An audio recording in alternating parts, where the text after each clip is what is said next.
There's no phone. My God, it's almost dark. They'll be waking up soon.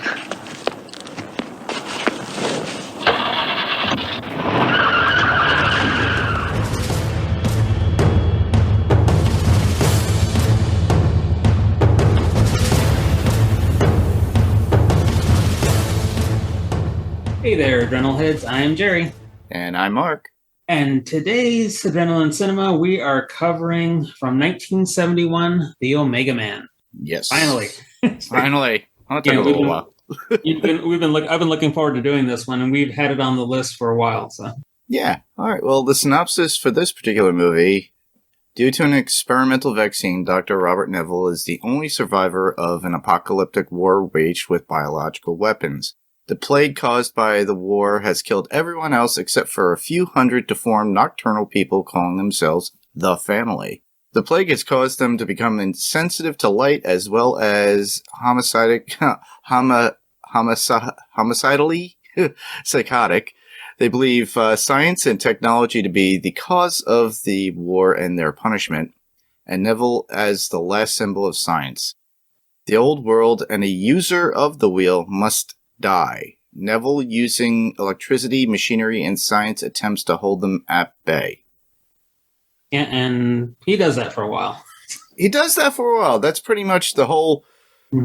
As before recording, we noticed how long it takes to get to the main story, which is about 30 minutes if you think about it. Yeah. But the story does continue on and we get a full cycle. So literally, I like to say it's a lot of introduction for the first 30 minutes. And then the whole movie is literally an hour if you think about it, with the whole story of who he encounters, these creatures, and then the talking. I think you don't really get anything talking-wise till after the first 23 to 24 minutes in the actual movie, except for him talking to himself. Yeah, just it's all monologue by then. So. Yeah. Okay, so let's go over people we may know in the film, and Mark, go ahead and start us off. I think we know the first guy. Yeah, we all know the first guy. We've talked about him so many times. Charlton Heston as Robert Neville. Of course we know him. Movies that we've seen him before in: Ben-Hur, The Ten Commandments, Soylent Green, which we've covered here, Planet of the Apes. Yep, another one that we've covered here, both of which were prior episodes, obviously. 2-Minute Warning, Earthquake, Midway, the 70s version, not the 80s and 90s. I think they've covered that so many times. On TV, Dynasty and The Colbys and a bunch of various other shows. Yeah, and one of those that I really liked him in that was kind of surprised is Sequest DSV. I don't know if you ever saw that in the 90s. It was with Roy Scheider. Yeah, I remember the show. Yeah. Yeah, and they had him as a guest, and it was one of those, he has an underwater lair or kingdom, and and he's like, "Well, I'll see you." It's kind of ends with, "I'll see you next time," and man, we never saw it again. It was a cliffhanger that never came back. Okay, next up we have Anthony Zerbe as Jonathan Matthias. He's been in Cool Hand Luke, The Dead Zone, License to Kill. I remember that one. Mm-hmm. American Hustle, Matrix Reloaded, and Revolutions, and Star Trek Insurrection, which was he had a really good role in that. Yes. And he's done quite a bit of TV, and most notably Mannix, Gunsmoke. It seems like a lot of actors in the 60s and early 70s were on Gunsmoke. It was almost like one of those required, like a required thing. You had to be a guest on Gunsmoke. Yeah. Well, then again, you have to realize, too, in the 60s, it was mostly Westerns that was a popular thing. The spaghetti Westerns were from, I would say, 63 all the way up into the 70s. Mm-hmm. And then by the mid-70s, it went more of muscle cars and things of that nature. And then, of course, that was their stepping stone. Plus, you didn't have a lot of movie actors in TV shows. Exactly. It was either you were a movie actor or you were a TV show actor, but you can do cameos every once in a while. You can't just do both at the same time. Yeah. And to round out Anthony's filmography, he's also done Mission Impossible and the miniseries about George Washington in the early 80s, which I remember watching that and I really liked it. And that one's available on YouTube, which is really fun. So. That's cool. There's a lot of things you can find on YouTube nowadays that they re-release. Next up will be Rosalind Cash as Lisa. Movies that you may have seen her in is Clute, The Adventures of Buckaroo Banzai. I gotta go back to see her in there. Tales from the Hood, that I do remember her in. Uptown Saturday Night. That had to have been more of a 70s movie, if you think about the name. TV appearances that you might have seen. She was a lot of guest appearances and spots. Highlights include Mary Tyler Moore, Kojak, What's Happening, Barney Miller, Guyana Tragedy, The Story of Jim Jones, Cagney and Lacey, China Beach, and General Hospital. Yeah, I do. Yeah, I included. I remember a lot of the ones I remember here. I do remember seeing her in Barney Miller and China Beach, but for General Hospital, I never watched that, but I wanted to include it because she did a number of episodes of that. Ah, okay. Yeah, China Beach and Cagney and Lacey sounds familiar to me. Okay, next up in supporting roles, we have Paul Koslow as Dutch. Movies include Rooster Cogburn, Voyage of the Damned, Mr. Majestic, which is a good Charles Bronson film, and Bootleggers. For TV, he had a fair amount of appearances. Also, Gunsmoke, Hawaii Five-0, Quincy, Greatest American Hero, Knight Rider, and The Dukes of Hazzard. I definitely remember him from Quincy, Greatest American Hero, Knight Rider, and The Dukes of Hazzard. Because it's one of those faces that you recall as a kid that used to show up on shows. Even if it was a one-off or an episode, because usually that's what they did. Okay. Next up, Eric Laneuville as Richie, and movies that you might have seen him in: Love at First Bite and A Force of One. Apparently, he was a TV series regular on St. Elsewhere. Yeah. That I don't recall. I know I recognize his face as a younger kid. And I wouldn't be surprised if I had seen it because that was always on in my family's household when St. Elsewhere was on. But other shows that it highlights would have been Blue Bloods, which is fairly new, ER, Scrubs, Hill Street Blues, Sanford and Son, and Shazam. Wow. That's going in the 70s too, so he was a kid. And Emergency. And apparently he also directed tons of TV, twice as many credits from directing than acting, you're saying here. Yeah. Yeah. And I looked at it, it's like, and all of it, and I was thinking, it's like, damn, he's been on a lot of shows, but he's been directing those shows. And his directing credits are 99 different shows, but multiple episodes of those shows. So we're talking maybe 200, maybe upwards of 200 episodes. I didn't actually do a count. Wow. But just from the look of it, he's more known as a director now. Well, a lot of people, he was a young actor. He was a kid actor, so he grew up in it, and it seems to be the format for a lot of them that once they grow up learning the trade as a kid actor, they move from that to actual directing or behind the scenes. Yeah, because maybe they like it better. Well, it's more control, I think. Well, from what I noticed too, is like because he's been on Blue Bloods, I think he's directed several episodes of that. And what I've seen is that he's been in recent episodes. So I would just have to go back and check those particular ones to see which ones he's actually been in and directed. Yeah, that would be cool. Okay. And rounding out the supporting cast is Lincoln Kilpatrick as Zachary's movies. He was in Soylent Green as the priest. But here, he looks completely different here. Oh, yes. Fortress rounds out his major movies. For TV, he's been in the TV movie version of Piranha, which I remember. ER, Frank's Place. I remember watching a couple episodes of that and not being too impressed with it, but he wasn't the star in it. Kojak, Hunter, Mannix, $6 Million Man, and McCloud. And so that, I remember McCloud. I remember watching some episodes of that with my parents when they were watching it. Yeah. Because, 70s and 80s, by the time I had my own TV, it's like, you had to watch what they were watching unless they weren't at home. Exactly. Same here. You had your choice in my family if depending your age and what time you had to go to bed. So each night we had a choice or it's something that, and if we were lucky, somebody else had another TV in the house. If you were lucky. If we were lucky. Yeah. Okay. So that concludes our cast. So on to general thoughts. So Mark, what do you think? Well, I thought it was. I've always enjoyed this movie. I remember seeing it being rerun on like Sunday afternoon TV because it was something in the late 70s. But this came out in 71, so like late 70s into the 80s, they would play older 70s style horror movies or whatnot, even during like Halloween week or the month of October to prep for Halloween. So this is one I would see and come up, and that's why I always attracted and love to watch it. I have this on Blu-ray, and it's bright too, listeners. So if you do get the Blu-ray version, it's crisper and cleaner than any digital download that you'll get. The difference, because this is more of like from Matheson's novel to this version, I feel that it's more of an apocalyptic and dealing with two odds and ends. There's no vampires in it. In my opinion, the way when I always looked at this movie, they were kind of ghouls that were the family, and then obviously they talked about the plague a lot more.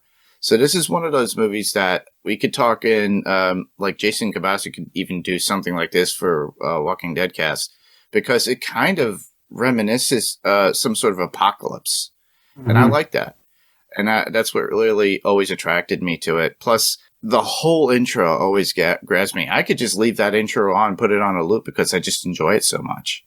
Yeah. But the fact that they talk about the whole the plague itself, and that always intrigued me, just like with The Stand. Yeah. And for me, this is, I am a very big fan of 70s sci-fi, which, and if you know me and listening to past episodes, like that late 60s to early 80s, era. Mm-hmm. But this one is one I didn't watch till I was maybe 20, 21. Mm-hmm. So, and that was one I caught on like when I was at my brother's house one Sunday afternoon. It's like he had it on cable in a second. I said, "What's this?" And we watched it, and then because it's an hour and a half movie, it's fairly fast. But yeah, it's pretty fast. It oddly enough, even with that whole half hour beginning, mm-hmm. the rest of the movie goes kind of quickly. Yeah, and this one. With the Last Man on Earth movie from Vincent Price in the early 60s, up until the one with Will Smith in the 2008, I want to say. Yeah, I think Legend. That. Yeah, yep. 2007, 2008. I consider it like the second in this group of three movies that tell that same story. Yeah, and, I agree. Yeah, and again, based on Matheson's novel. And I think this one, because it tells a more explicit version of the plague, because it shows like, people, like the, was it like the backstory and exposition of the people dying, kind of like just dying in their chairs watching TV. There's a rooftop scene where we overlook the city as we're traveling to look at him, and you see people in lawn chairs on top of that, and it's all skeletal. Yeah. And then we do get more visuals that are pretty cool, but we'll go into that when we get into more discussion. Yeah. Okay. That does it for that. So let's move on to our favorite scenes. Yeah. Favorite scenes. Well, obviously, I think you and I both have the same first one that we're going to talk about, which would be that opening scene. And I thought how they were able to play it out, very quiet in the very beginning. Literally, it's just him driving around. And I'm thinking this was filmed in Los Angeles. Yeah, downtown Los Angeles. Because you could see some palm trees. And there's a point too where they have like a whole, it's after he steals the second car, but he's revving that, I think it's a Mustang, going all the way up into the highway, but you get a large overview, but you see the city in the distance, but you see further back streets. You could see a car moving in the back, but all the other streets are vacant, which is amazing. And that's a lot of money to stop or block off just for filming.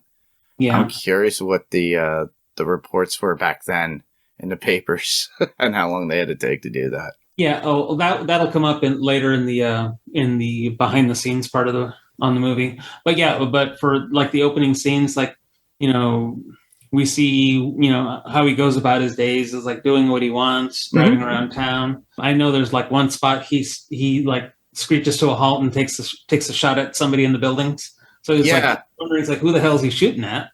Yep, that was the only time we saw any movement from anybody else in the very beginning too. Yeah. And then he's like watching something about Woodstock in a local theater. Yeah, he said it's been running for 3 years, and literally because the apocalypse or the pandemic or whatever you want to call it had happened, and he had to set up the thing to play. So it was the only film, I guess, that's in the theater, and he frequently does it. You actually see him in the theater watching it. Yeah, and then you've seen it so many times. He's reciting the lines as they happen. Yeah.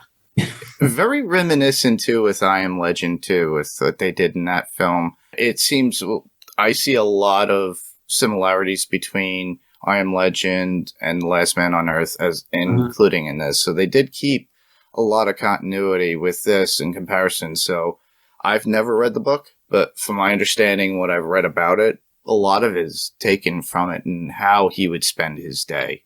It was kind of repetition. Yeah, well, when there's not much to do, other than other than fight for your life, of course. But yeah, and then we see him when when he arrives home, he gets attacked. Yes. They drop they couldn't just like pour gasoline on him and then light it up. They pour it in front of him. So it was like a Molotov cocktail. Yeah. They dropped from the building right on the front of the car, and drives through it and takes out, I think, those three of the members of the family. Yep, and they talk to him about it later too. About how many did you really kill? But that's the first real major interaction. That's like about 25 minutes to a half hour in, where you actually do see that. You see how he's prepped. He's got generators. He's got surveillance in there. He's typically playing chess with a statue or a mannequin that's there. It's a bust of Caesar. Yes. Because he has it dressed up and he has a hat on it. And then, during that time, he's taking the family has a bonfire going on the street below him, and they're taunting him, shouting out his name. And then he takes some shots at them with his rifle after they're like catapulting fireballs at his house. But he also mentioned, with his own monologue, he kind of mentions how it's like they're literally taking up museums and areas of those locations. What are they stealing? What are they burning now? What are you guys up to? It's as if they're trying to destroy what was going on from the world before. They're anti that, which is very different in comparison. Like the family, as I like to call them, I was going to call them Morlocks because literally it's almost the same thing from the Time Machine. But in this case, these people speak. They have somewhat of a brain, but they are against anything from the previous world, whether it be technology, art, anything. Their society is meant of just like kind of a brooding cult that they have that can only stay out at night because their skin. Whereas comparison in Matheson's book, they were more like vampires. And I Am Legend was the only true that was a testament to that, where they could actually show them what they really look like. The Last Man on Earth really didn't show too much of that. It's a bit of a different story in some respects. Yeah, and I remember from I Am Legend when one of them was in the light, you could see their skin actually sizzling. Yes. Because they were that sensitive to light. Yeah, in this case, it's a little different at the end when we see somebody that's turning. Yeah, so that's it for that part. So my next one is then this is part of the opening, is that when he gets in the elevator after doing this initial fight, we get a callback and a kind of a flashback sequence of how the war started. It was a Sino-Russian border war, and we see Jonathan Matthias as a network news reporter and doing some dialogue and some exposition about how people are dying off and being infected, how the infections are spreading. People are dying off, and we see people in the hospitals. We see people in the streets, and again, like the skeletal people you see on the rooftops. Yep. And the cool thing about this is not the first time. They intermittently play this throughout, I would say within 20 minutes. It's not all the time, but Matthias is there as a reporter. It just gave me chills because I always think whenever I look at it, the way they present it on TV and the way it's filmed looks something out of Night of the Living Dead when they're talking about how people come back to life and they're eating and blah, blah, blah. But this is him giving the exposition of what's going on within the world, why he's talking about the diseases and the germs too. So to me, it just gives me that chills because it has that same reminiscence to it, to Night of the Living Dead. Yeah. Yeah, and I got that too. So what's your next point? Well, it's funny when he gets captured by the family. I really enjoyed that part. It's like literally, this is where you get to know Matthias and his people and what they stand for and why they hate him as much as they do. Because literally Neville is the reminder of what it used to be, but he's also trying to change these people to some degree or try to find some sort of cure. Because we find out through all the flashbacks and everything that he worked for the military, but he was a doctor that was paid to. And due to the germ warfare that we got, that's why that plague happened. That's why a lot of the population is gone. So Matthias and his people look at Neville and he needs to be extinguished. While Neville thinks he's going to extinguish them, he's been wanting to extinguish them. But there's also that thing in the back of his head where he wants to save them. He wants to find this cure because we find out later that's what happened. He took a serum from the helicopter crash that he had, which honestly, if you look at it, it's kind of kooky when he does it because you could see it coming out of the needle from his leg as he's injecting it in. So it wasn't a real needle, but it didn't get through the skin or anything. I was thinking for cinematic purposes, yeah, it's that vaccine. Yeah. That he administered to himself so he can make a blood serum from himself. Yeah. Which he eventually does too later on. Spoilers. And that was one of my points too about when he's on trial and in this interrogation. And in this one, there's a bit of a dialogue between Matthias and Neville, which I really like Anthony Zerbe's voice when he does this. Because it's one of those that his cadence and his presentation in this, because he was a news reporter, knows how to do that. He knows how to talk to an audience. Yes. I got that too. I was going to say his cadence was perfect on that. Yeah, which makes him a perfect cult leader, as it were. Yeah. Better than, Manson. Well, it was about that time, around that same time too. They probably modeled the character after that. Yeah, and one of the things is that in this interrogation, when they're sentencing him, they said, it was something like about showing him the marks that they're punished with, and so this is when they take off their sunglasses and show these like stark white albino eyes or albinism. Yep. It's like they're really, really light blue, but I think if you had true albinism, your eyes would be red from from blood.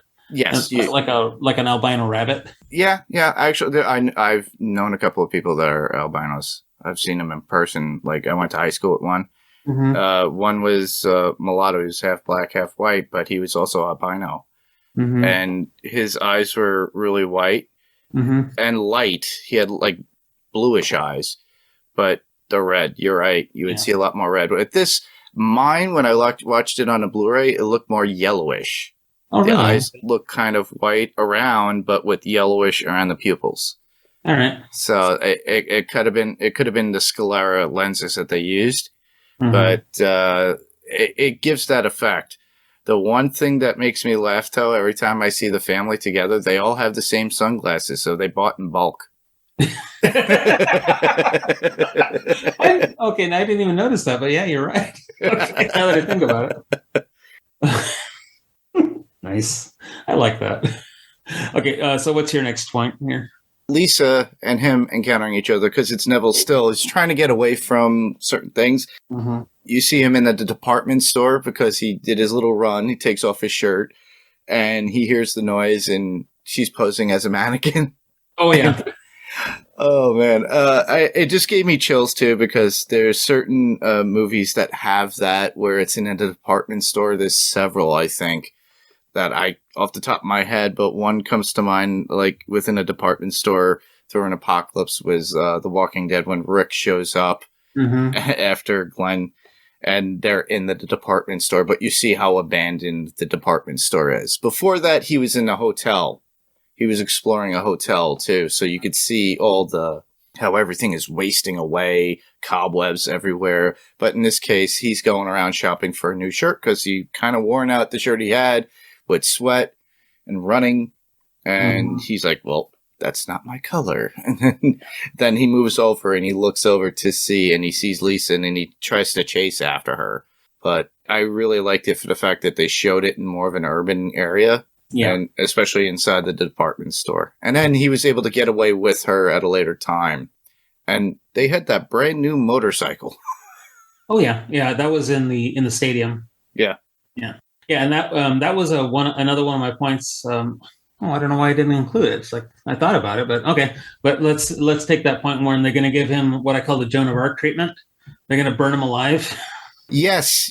And I love the piece that it's like such a symbolic piece too, something out of like Burning Man or The Wicker Man, because I ran this. Oh, when did The Wicker Man come out? Came out in the 70s. I don't know. At the same time.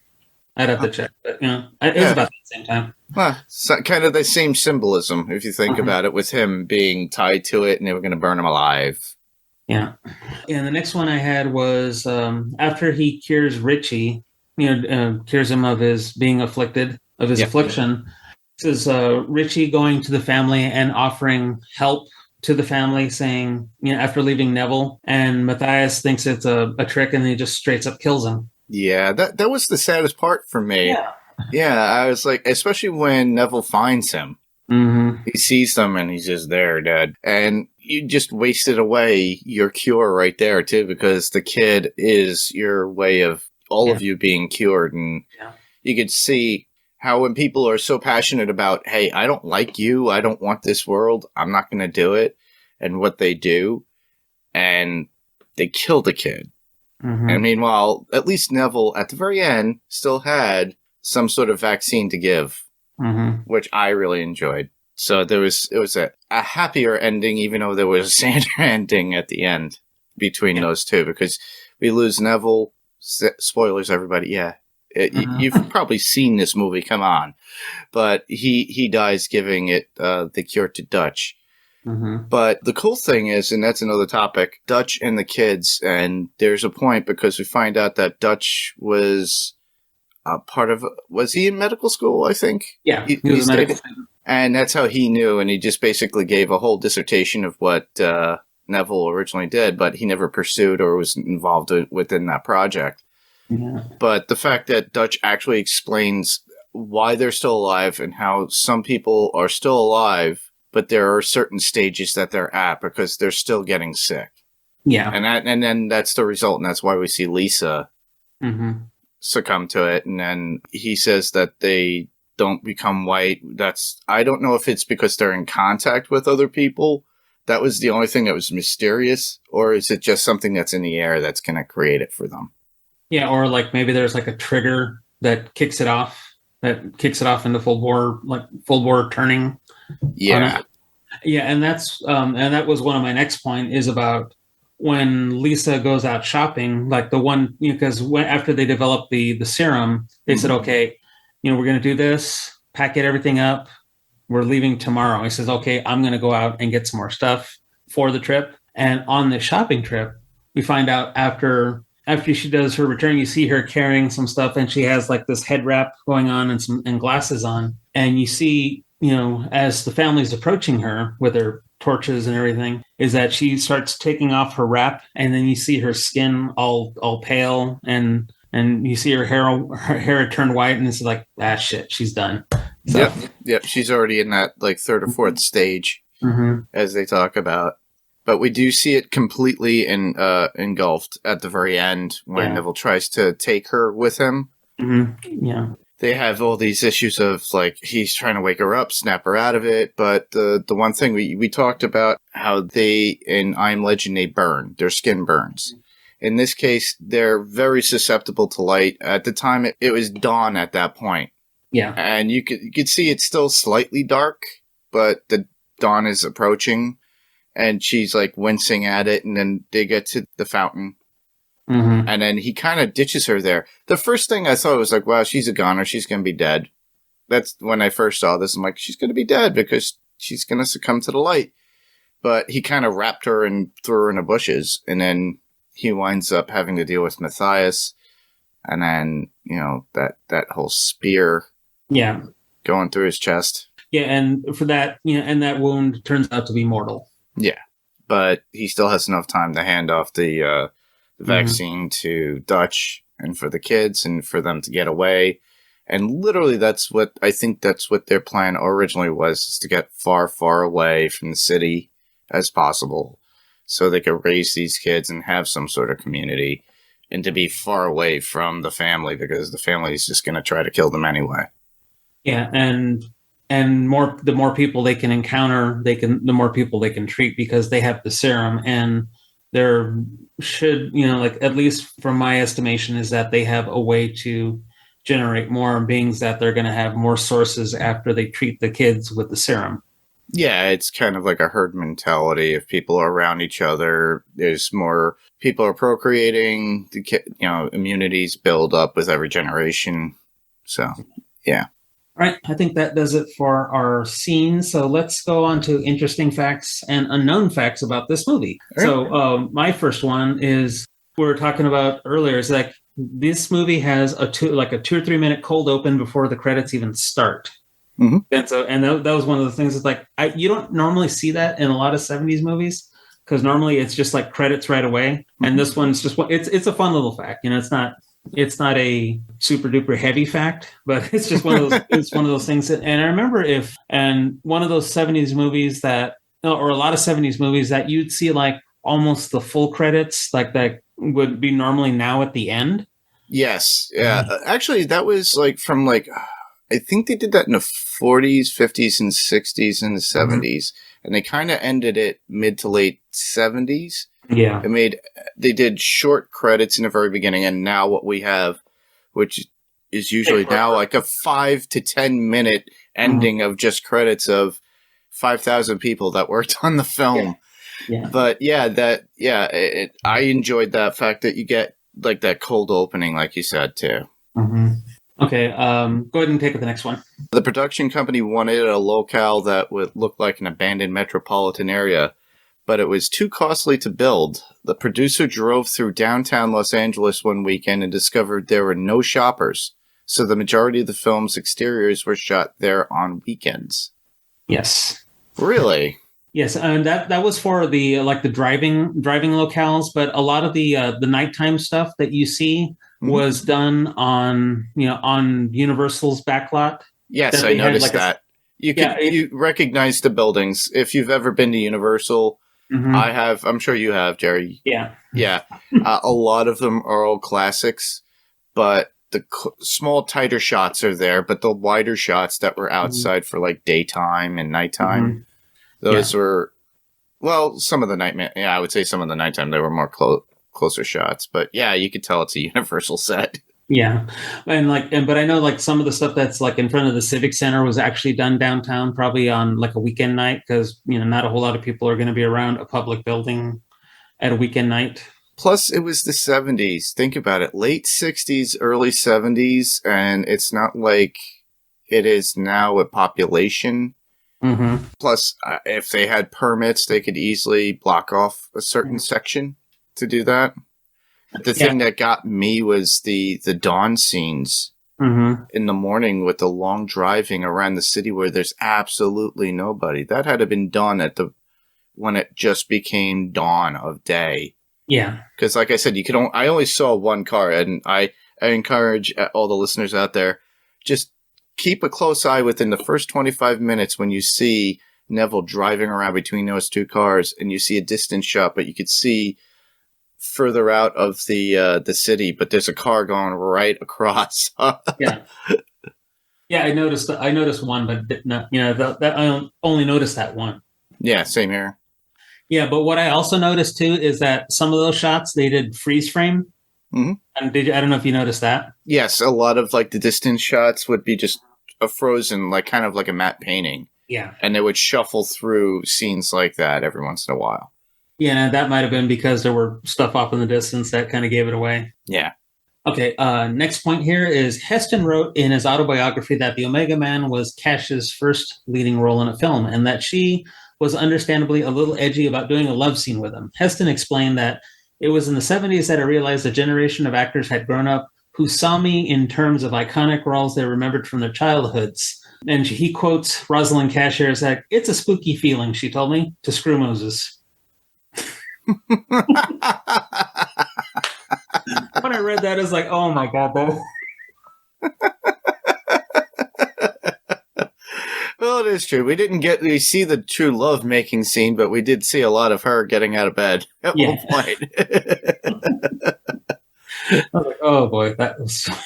All right, well, next up, British studio Hammer Films had previously contemplated a film adaptation of Richard Matheson's book under the title Night Creatures, written by Matheson himself. The project was ultimately deemed too graphic, floundered, and eventually died. I would like to see what that version was if it's too graphic. I'm wondering if either graphic violence or graphic nudity, graphic bloodshed, what? Probably all of the above. That's what I would think. Well, you got to think Hammer Films, and if you've seen some of those, like a Vampire Circus I mentioned had some degree of nudity in it. That was probably a little edgy for the 70s. How much it had in it. That's true, but also you have to factor in too.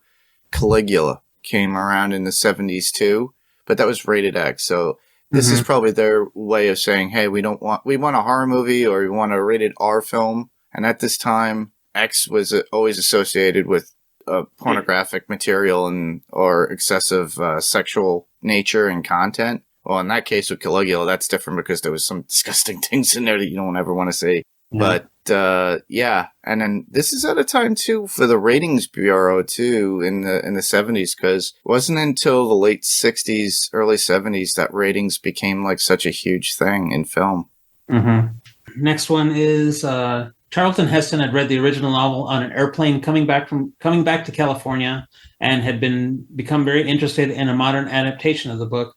But he was totally unaware of the fact that it had already been made into a film in 1964, that being the previously mentioned Last Man on Earth with Vincent Price. Yep. Yeah, and I watched that last time I watched that one was about 3 years ago. Like one of those things I was like in recovering from surgery, and it was like a friend came over and it was he said, "What do you want to watch?" It's like, well, I have this one I haven't seen in forever. So yeah. It's a different kind of movie. I think it's different kind of movie compared to both a Mega Man and I Am Legend. But it was their idea and trying to adapt it at that point.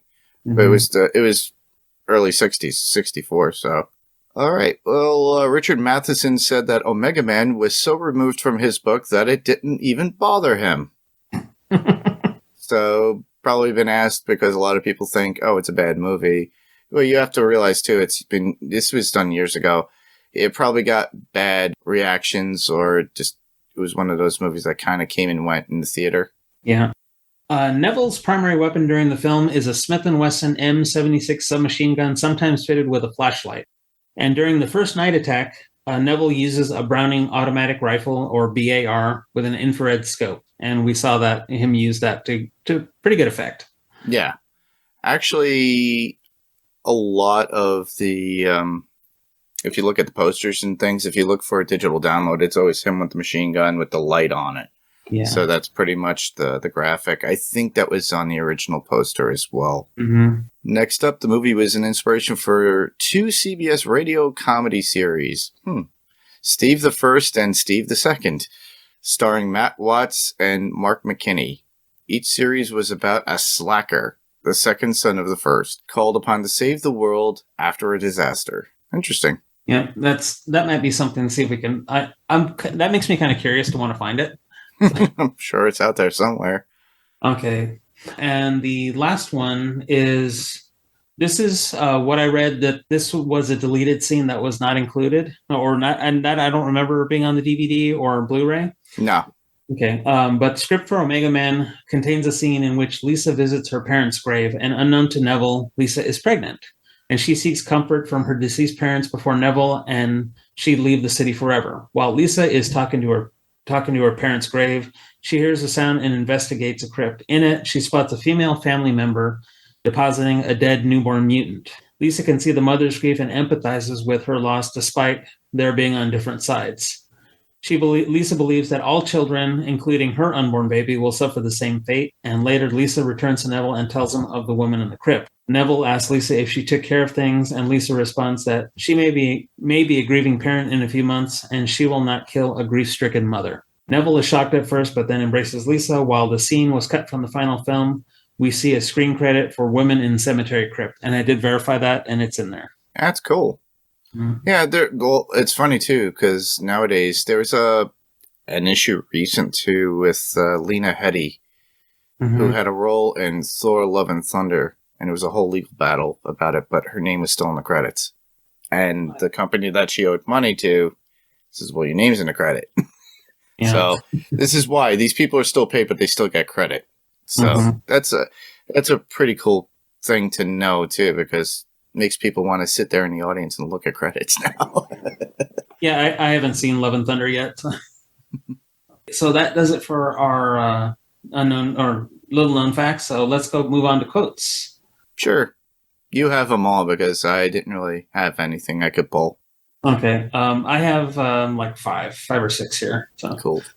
Okay, so one of my favorite ones is Matthias when he's still a reporter, and this is what I pulled from when Neville's watching the TV. He says, reporting on the war, says, "Is this the end of technological man? Is this the conclusion of all our yesterdays, the boast of our fabled science, the superhuman conquest of space and time, the age of the wheel? We were warned of judgment. Well, here it is, here, now, in the forms of billions of microscopic bacilli. This is the end." His cadence on everything that he does, too, is so good. Okay. You want to take the next one? Sure. During questioning by Matthias, Neville states, tell me something. Are you fellas really with the Internal Revenue Service? Which I thought was a funny joke. A little bit later in the same scene, you're the angel of death, Doctor, not us. He has confessed all brothers, murder, use of forbidden tools, practice of prescribed rites. He admits science, medicine, weapons, machinery, electricity. He has not shared the punishments. He does not bear the marks. And he won't. because he's now immune. Yeah, with that one, if you compare those two when he's talking about what he was on the TV and when he was still a reporter, you can kind of see there's parallels between those two. Yes. Mm-hmm. Okay, next one, when he's talking again to Neville, he says, this is Matthias talking, "You call us barbarians. That is an honorable name. We mean to cancel the world you civilized people made. We will simply erase history from the time that machinery and time threatened more than they offered. And when you die, the last living remainder of hell will be gone." First version of cancel culture. Yeah, I guess so. and thinking back on it, it's like, yeah, all right. Well, they're really angry about it. Well, it's definitely, I even think about it. If you even read Matheson's book, it's probably the same. But, it is a social commentary of the world. If you think about it, just the way the family is, the way these vampires are in comparison to the people that are trying to get rid of older things. Mm-hmm. There's a little commentary in there based upon the world and how we see it. All right. Next up, while administering treatment to Richie, Neville states, "I was a very peculiar doctor in the days, trying to find treatments for diseases that hadn't existed, till other doctors invented them. Now I'm the only game in town." Mm-hmm. Yeah, because until Dutch takes over, of course. It's so funny, though, the way that Heston actually states that, though. It's typical Heston way. Yeah. I'm the only game in town. Yeah. Okay, the next scene I have here, or next quote, I should say, Neville is talking with Richie on the roof, and this is after his treatment was effective. Richie says, "You've been looking to kill them for practically 2 whole years now. Either kill them or cure them, damn it." And Neville says, "No need. They're half dead now." Richie says, "You know what, mister? You're hostile. You just don't belong." To which he says, "Nice of you to let me hang around." And Richie's final statement is, "At times you scare me more than Matthias does." Yep. Which is another part of that commentary of two opposing thoughts in this world of society and how extreme people could be. Yeah. So I'm right, you're wrong. And then the other guy says, I'm right, you're wrong. Yep. Next to last. Next one, you want me to take it? Yeah. All right. I'm believing this is Matthias saying, Yes. We waited for you, Neville, so you could see this, the end of all you've done. You see, none of it was real. It was illusion. Your art, your science, it was all a nightmare. And now it's done. Finished. My brethren, our task is nearly complete. He was the last that brought the punishment to us. We have cleansed and purged his world. Now we must build. And Neville states, build coffins. That's all you need. Yeah, because they're going to probably be dead soon enough. Mm-hmm. Okay, and final one we have, this is Lisa to Robert after Robert's mortally wounded. She says, Robert, you're evil. I'm part of the family, Robert. I'm sorry. The family, Robert. You don't understand. And this is when she's in the throes of, I think what it was here is that her love for Robert is kind of overwhelming this psychosis that the disease inflicts, or had a battle with it. So. Yeah, she had a battle with it. You could see the battle when Neville, they were by the fountain right before Matthias throws the spear, but the look, she turns around, looks at Matthias, and it's like, I just think of the movie Prince of Darkness with the woman in the mirror going, Father! Mm-hmm. I don't know if you remember that scene, but I think, all right, so it's kind of that typical cult mentality. Mm-hmm. Where it's like, I worship you, and then somebody else is like, no, come here, come to the light, Caroline. Yeah. To the light, Caroline. Oh my gosh. Okay, I know that one. All right. But yeah. Okay, that does it for our quotes. So let's move on to our ratings of the movie. Mark? Well, for a 1971 apocalypse movie, I give it a 7.5. Mainly for the fact of how it was filmed. You got to appreciate it for its time. It is a bit dated, but you still get the story commentary within it, and the action is pretty cool. And I like that whole intro is literally my favorite part of the whole movie. Yeah, and for me, I give it an 8 for a lot of the same reasons. Is that just they showed some ingenuity in the way they had the movie made, and in showing that all the empty streets and taking advantage of organic situations, like nobody's downtown on these days and nights. And of course, probably using minimal closures. That's something I would have to look up, but I don't even know where I could find that. Before we move on, I would like to talk about this. This is something that I appreciated. I usually appreciate this a lot in films that I see. It's the music. We didn't really touch upon that because we should definitely do some sort of subject within the podcast regarding music or soundtrack regarding certain films. That might be something we might add in later, but in this case, Rob Grainer did the score for this particular film, and each scene where there was some action or really good drama in it, you could hear the violence, you could hear the soothness within it, or even the action parts, almost similar, like the violence almost sound like something out of a Friday the 13th film where it's the rushing at the very time, very much like Psycho. So it kind of gave to the thrill and to the action and the soothing of the drama. So just to give a little love to that. So Grainer was an Australian composer, and he worked for most of his professional career in the United Kingdom, but he had done this, and he's most notably known for music for for Doctor Who. So that's a pretty cool thing. The Prisoner, Steptoe and Son, and Tales of the Unexpected. So he passed away in 1981. But he did the soundtrack for this particular movie, or the score, I should say. Yeah, and when you told me that, it's like, oh, Doctor Who, interesting, because I remember a lot of the music. I know we're talking the 70s Doctor Who, or yes, okay, the show. Yeah, just trying to place, because I'd have to look at some of the earlier Doctor Who, because I'm thinking the Tom Baker years were one of my favorites until Eccleston and. Yeah, others came along. So, well, I think you're like me, where we grew up on the Tom Baker thing. That's the one that you define. You always have that one doctor that defines you as you growing up that you liked, I know there was somebody else that was in like the 80s. There was the one doctor. He looked like a clown with the hat and the popular colors. I forget. There's so many doctors, though. Actually, that doctor, his daughter, is married to, of all people, what's the 11th Doctor? Matt Smith, or is it Matt Smith, or is it the one before? Shoot. Yeah. I'm blanking on the name. I'm blanking on the name too, and he's one of my favorite doctors. But whatever. It's curious though. Doctor Who is it's a good series, and I suggest everybody to watch it if you're interested in sci-fi. If you haven't even gotten to that part of it, there's a lot of content out there. Okay, so we finished that. So let's move on to less popular movies, and that's any action movie or whatever movie that's just not popular or great, but you just have to watch it because you like it. Which is also known as guilty pleasure films. Mm-hmm. But, yeah. You want mine, or do you have yours? Let's go with yours first. That would be 976 Evil from 1988.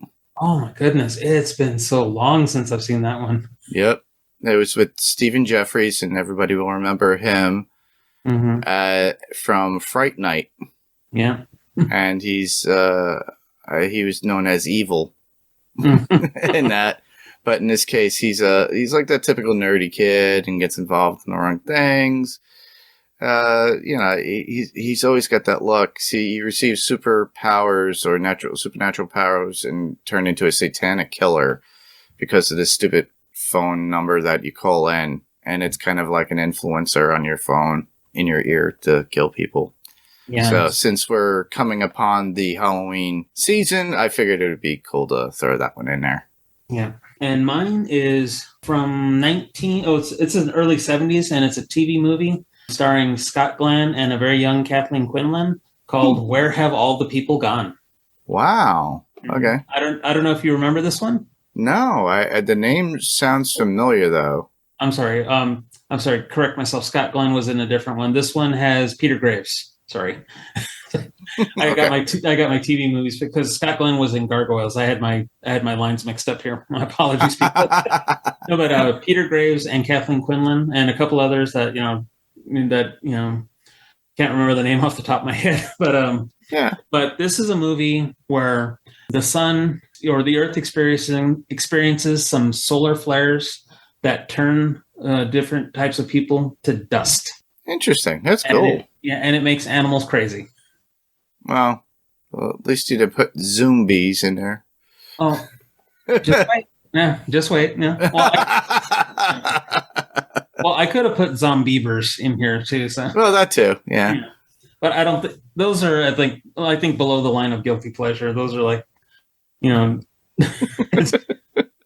it's probably the one like I forget that early one with Emilia Clarke, I think called Triassic Attack or something like that.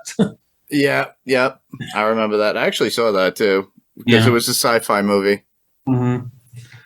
Yeah, but Where Have All the People Gone? I remember watching that in the 70s when I was a kid, and I really didn't understand what the heck was going on, but I did. It was one of those, again, an apocalyptic thing happens and not a whole lot of people are left. Huh. Just like this. So. Yeah, very true. Okay. And I think with that, that does it for our movie coverage. Mm-hmm. And so go ahead and take us out, Mark. All right. Well, here's an idea to submit your feedback. Unfortunately, we didn't set anything up for this. It was kind of one of those things. I kind of took like a little sabbatical, if you think about it.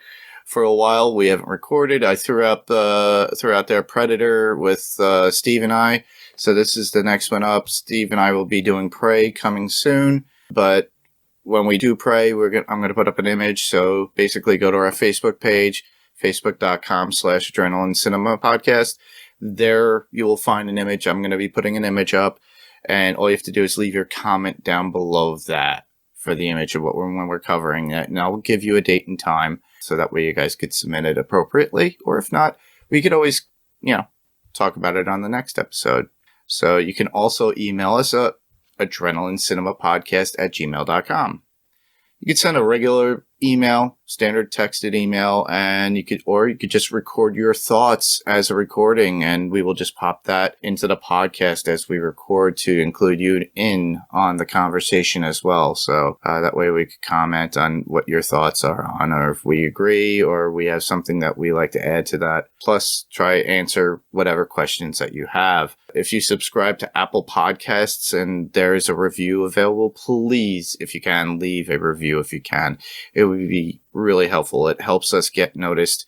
You also could just tell a friend, since word of mouth is always best, and you could tell them where we can be heard, such as Apple Podcasts, Google Podcasts, Stitcher, Spotify, Deezer, or whatever podcast player of choice that you use to listen to us. Literally just let people know. For Pyrocore Entertainment, well, as always, we would love for everyone to go to the Pyrocore Entertainment website when available and check out the other podcasts and on the entertainment network and our entertainment family. So on the website, you can see Kirk Manley, who does our artwork for the network and for Adrenaline Cinema Podcast, as well as Panels to Pixels podcast. You could check out Run for Your Lives on the website. Run for Your Lives podcast with Daphne and Paige, as they cover large monster movies, horror movies, natural disaster movies, and anything else that makes you run for your life. Watched It in the 80s podcast with Damien and his many friends as they discuss TV and movies that were done within the 80s. Fantasy Picks Movie Edition with Rob and his guests as they cover movies that you fantasize to change, that didn't do well in the theater, didn't have a great fan response, or in general that people had high hopes for that, failed their thoughts process at the time when it came out. So listen to them and their thoughts of how they could change a film that could have been amazing with new actors, directors, composers, writers, or effects artists. They also do a top 5 of genres and actors as well for a fantasy picks, very much similar to like a football fantasy pick. As this comes out, most likely it's going to be horror movie ones, and I just finally got the doc on that, and I thought it was going to be dedicated to one, but apparently it's generic, and then Rob's going to do one that's going to be more specific as we get closer to Halloween. We might do another one. Alrighty. So that's about it. Alrighty, so with that, we're going to go ahead and close up. So with that was our episode. We hope you liked it. This was Adrenaline Cinema Podcast. Thanks for listening. See you later, folks.